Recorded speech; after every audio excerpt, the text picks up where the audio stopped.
Welcome back to the Gentleman's Gazette, and today's video about 22 English words you're likely mispronouncing.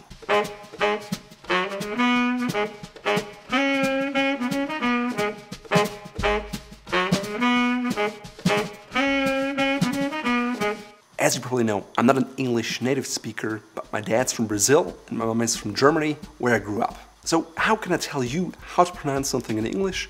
Well, first of all, I made all of those mistakes I mentioned in the video, but I had to learn consciously how things are pronounced, and I realized that there was no particular rule to it. If you're a native speaker, you're just used to things the way they are pronounced, and you probably learned them from your parents, and you never gave much thought to them and how they're pronounced. So why is it important to pronounce things correctly? Well, people make assumptions about you and they judge you all the time. It starts with what you wear and the clothes. They send a signal, and even though people might think they don't judge, subconsciously they do. The same is true when you open your mouth. It's about the volume, what you say, but also how you pronounce it. Pronouncing words properly, even as a foreigner, will help you to get more respect, and people will automatically think of you more highly. So the first word has to be pronunciation. We'll say, I pronounce, you pronounce, or mispronouncing, but it's pronunciation. There's no noun in that word. Second word that's quite difficult for foreigners is salmon. There's an L, but it's silent. So it's not Salmon or Salmon, it's simply salmon. 3. Niche. This word is French and it's pronounced niche. Most Americans, though, call it NITCH. Some even call it NISH, and all three of them are correct according to Merriam-webster. Personally, I prefer niche. 4. Mischievous. It's not mischievous as you might think it sounds if you would just read the word. 5. Kibosh. It's not kibosh, and it's meant to put a stop or a check on something. Like, put the kibosh on that. 6. Sherbet.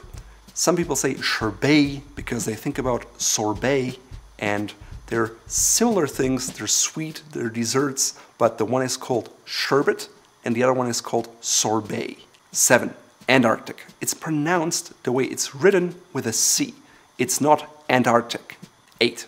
Prestigious. It's not prestigious or anything else, it's prestigious. 9.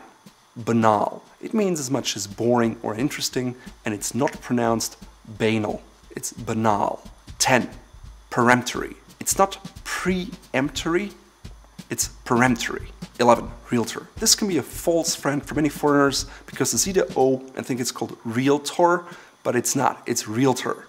12. If you deal with computers or any kind of memory, you've probably ran into the word cache. It's not called cage or anything else, it's called cache. 13.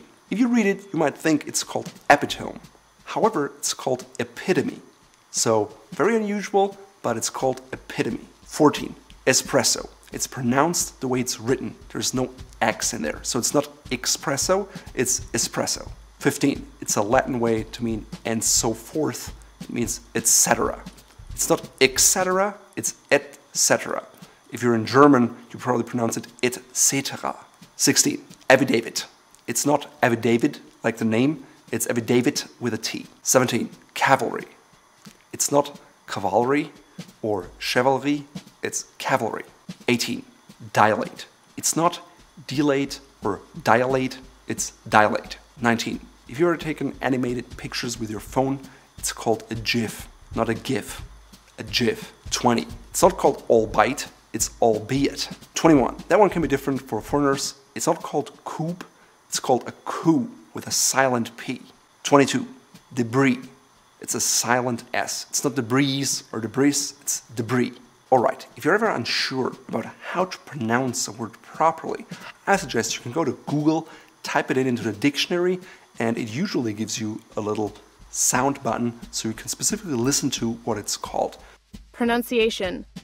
Some words in the English language can be very difficult, such as devastating. I remember the first time I read it, I thought it was devastating, because I just didn't know how to pronounce it.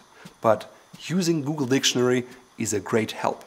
I'm personally not a big fan of reading how it's pronounced. Yes, it can help, but actually listening to the way it's pronounced is much better.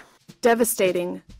If you enjoyed this video, I suggest you check out our etiquette series on our website, simply because everything you do the way you dress, the way you behave, and the way you pronounce things reflect on you positively or negatively, and ultimately you can decide how you are perceived by others. In today's video, I'm wearing a more casual combination consisting of a kind of a green linen safari jacket paired with a long sleeve polo shirt in white. I'm skipping the neckwear. Instead, I'm wearing a pair of jeans with a brown leather belt that matches my brown leather loafers. I add a dash of color with my teal and purple shadow striped socks from Fort Belvedere, which you can find in our shop here. If you want to learn more about classic clothing and see how I usually dress, please check out our other videos here.